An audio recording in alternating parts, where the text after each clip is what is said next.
Today I'm going to be taking a look at the Zodiac Super Seawolf. It is a dive watch that I don't think a lot of people consider or look at, but it's a pretty cool one, underappreciated I think, and let's get into the review. We have a diameter of 40.5 with the bezel, a diameter of 39.1 without the bezel, lug to lug of 49.1, and a height of 13.5 with a lug width of 20 millimeters. Some other general specifications for the watch: we're going to have the STP313 movement beating away in here. Closed case back so you can't see it, but it's basically based off the ETA 2824, just like most movements are. Not a terrible movement in my experience. Honestly, there are a couple weird quirks of it that I'll mention later in the video, but it does run pretty well. We have a sapphire crystal in the front. We also have a mineral crystal along the bezel, so it gives this nice kind of glossy appearance to it. We also have 200 meters of water resistance with a screw down crown. And last but not least, the watch retails for $13.95, but most likely you can find a discount at an 80. So moving on to the dial of the watch, and I think Zodiac did a really kind of fun job, as they usually do, with kind of playing with colors, and I think the design of the layout is just nice in general.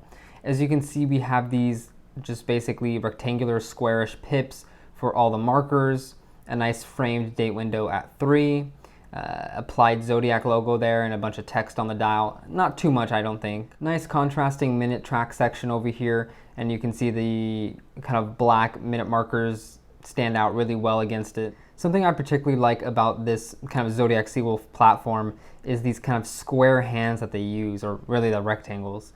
I think it just looks cool, it looks unique, it's not trying to be a Submariner, it just has its own unique look, and I really dig that kind of just design aspect, and the fact that one is kind of regular stainless steel and one is kind of in the accent color of the watch. Overall, I think a pretty nicely designed dial, pretty clean, nothing too crazy. Obviously, the colors kind of scream a little louder than the dial itself does.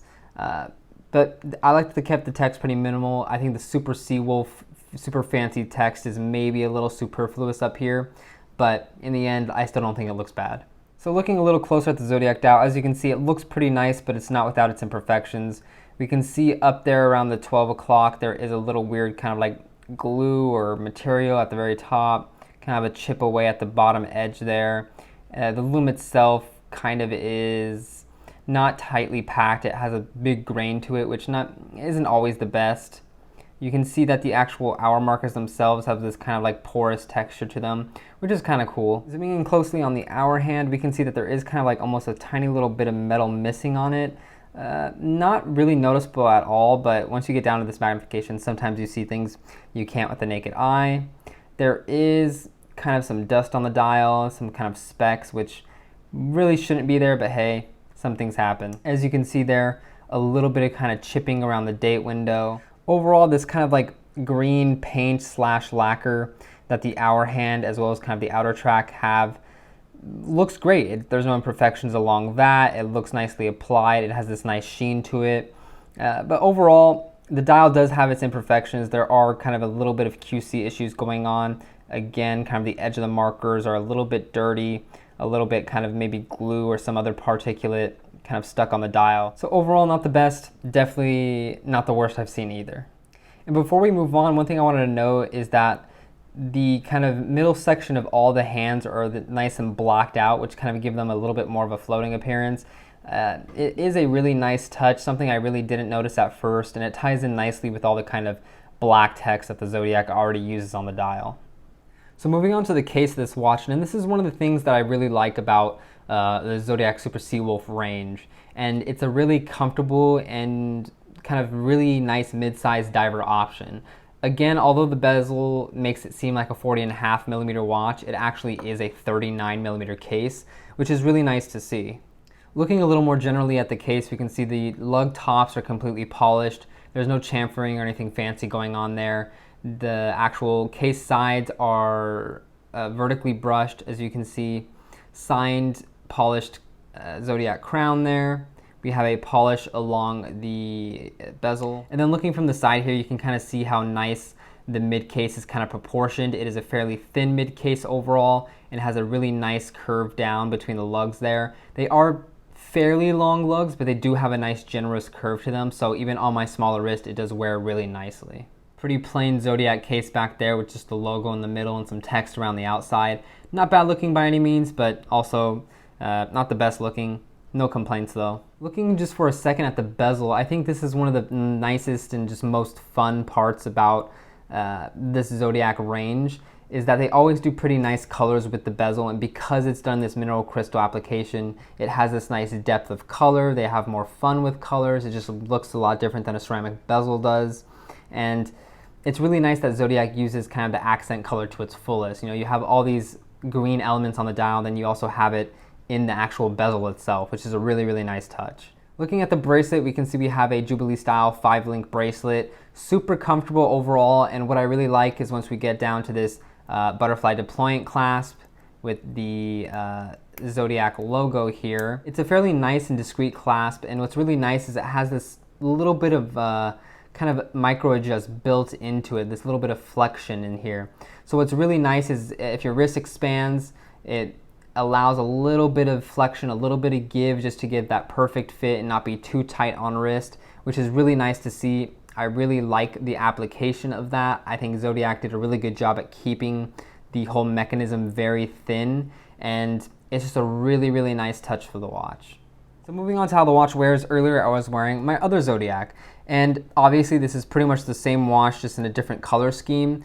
I really like the blue tones here and the fact that they went with a white outer chapter ring here, or minutes track. I think it just looks really classy. It's a little more understated than this really bright white and green combo, but either way, a cool watch. And there we have the Zodiac on my 6.5 inch wrist, and I think you can tell it wears pretty well.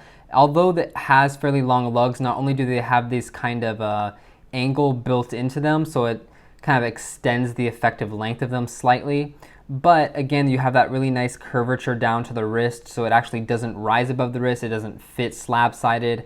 It fits very much like a skin diver. It is thinner, it is conforming, it is a really nice and almost pleasurable watch to just wear on wrist.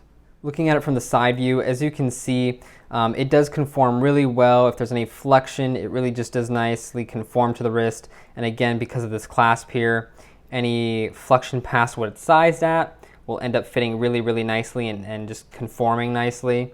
Again, although it's almost 13.5 millimeters thick, it doesn't wear, I think, as thick as it seems it does, because it is a really nice and ergonomic case shape. It just is designed well, and I really like the way this watch fits, so much so that I ended up buying 2 of them. So if that's not at least something to tell you about how much I like the watch and how it fits and just how it looks, then I don't know what else to tell you. Moving on to some other straps, here we have this distressed leather by Vario. Some people are kind of iffy about putting divers on leather. I think as long as it looks good, that's fine, and I do think this Zodiac being a smaller size and kind of being fun with the colors is a little bit more casual and a little bit more of a dressy kind of sports watch. So overall, I think it works. There we have it on wrist. I think the brown pairs with the white and the kind of green perfectly. Not my favorite combo, honestly. I don't wear it on leather a lot, but for those of you who like the leather look, I don't think this looks bad at all. Next, we have this really nice crown and buckle chevron strap. I think the gray tones pair really, really well with the white and the green. And because it's a NATO, because it's a single pass, because it's a very casual texture, I think it just pairs with the watch really nicely. There we have it on wrist. Super comfortable. I think it looks great.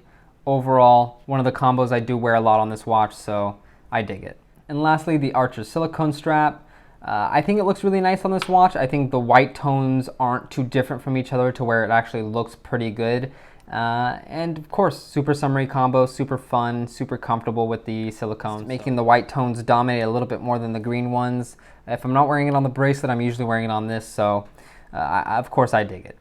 Zodiac really doesn't state what lume they use. It is a slightly greener leaning lume, so I assume it's some formation of C3. It definitely is not the worst application, but it also isn't the best.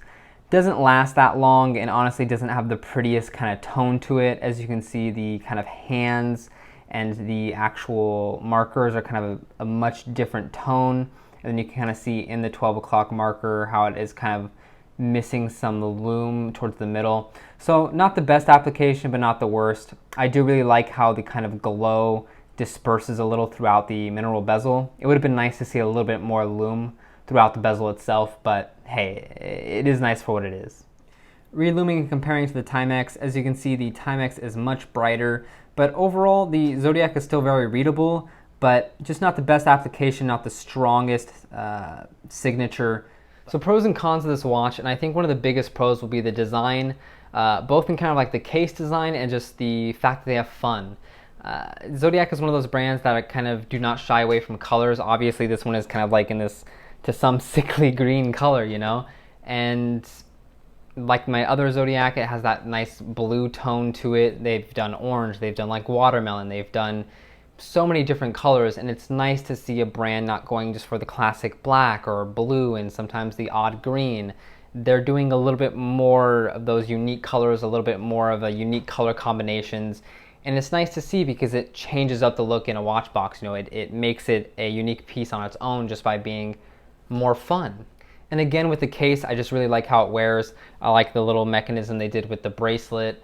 It's just a really comfortable case, and I've never had any experience wearing this one or my older one where it doesn't feel good on my wrist, which I really like. Kind of along that same vein of like the design of the case is good, I like that they went for a smaller size. Again, it's considered a 40, but it's really a 39mm case, and that's awesome because there really aren't a lot of small divers out there. This fits like a smaller diver. It has the presence of a smaller diver.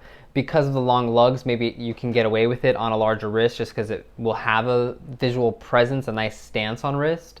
But at the end of the day, it wears nicely on smaller wrists because it is smaller sized. And I really like that about this watch, and it's not something you see a lot in modern day dive watches. 40 is usually as low as most people go, and then the odd 39 here and there. Moving on to some cons, I think con that for most people that will exist will be the fact that the bezel is a mineral crystal and not a sapphire bezel. I think they definitely could have made it a sapphire bezel. I believe the Doxus Sub 200 has a sapphire bezel being used on their models. Now to be fair, they're not all colorful, and I don't know, maybe if you can't get the same colors with a sapphire bezel for cheap. But it would be nice to see it as a little bit more robust. But even then, over the years that I've owned the first one, owning this one as well, I've never had any scratches or cracks in the mineral crystal bezel. My last con with the Zodiac, and this is probably the biggest one, is I don't think the movement is that great. Again, they're using the STP movement, and it has like a swan neck regulator and all this cool stuff.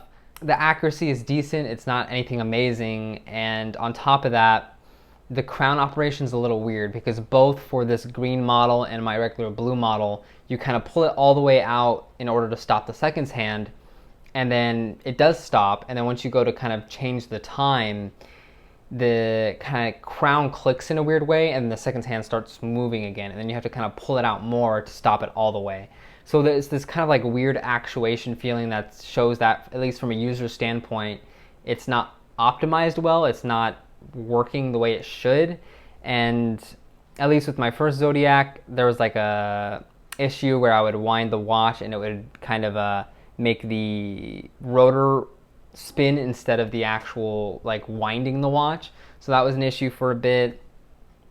So just small things like that have at least showed me in my case that these watches aren't the best movement wise, because both the Zodiacs I've had that exact same crown issue, which I think at that point is a pattern rather than just a fluke.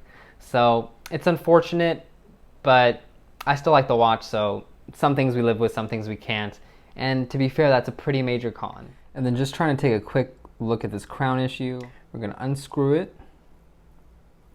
pull it out to the second position to stop the seconds hand. And as we go to change the time, as you can see, it kind of popped again, and then the seconds hand started moving again.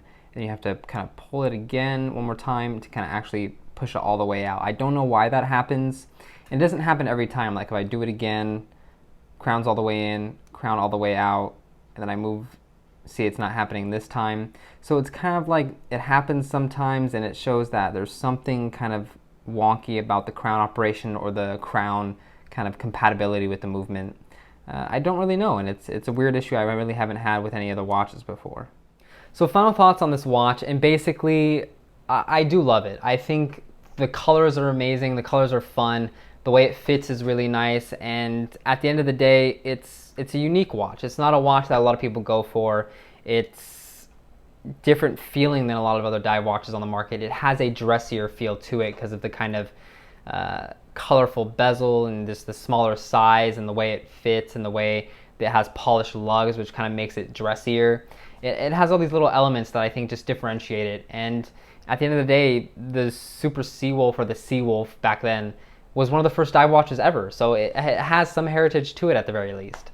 So I do really like this watch. Again, there are some issues with it. There is that movement issue I talked about. If you bought it from like an AD, or if you bought it under warranty, you can have maybe that sorted out and it won't be a problem. It is something you should think about going into the purchase. It's not a cheap watch, so if you're spending that kind of money, you don't necessarily want the possibility of it being a dud. If you really like the design, you really like the colors, you really like the idea of a smaller dive watch, this could be for you. I mean, I wish I could give it more of a ringing endorsement just because I do love the watch, but it also hasn't been the best to me, so it's a little bit of a love-hate relationship. At the end of the day, I still do love my Zodiacs. They look great, they fit well. They still do have the crown issue, but I can look past it, so maybe you can't, and that's fine.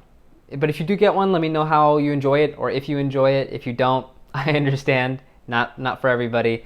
I hope you enjoyed the video. Thank you for watching, and I'll see you in another one.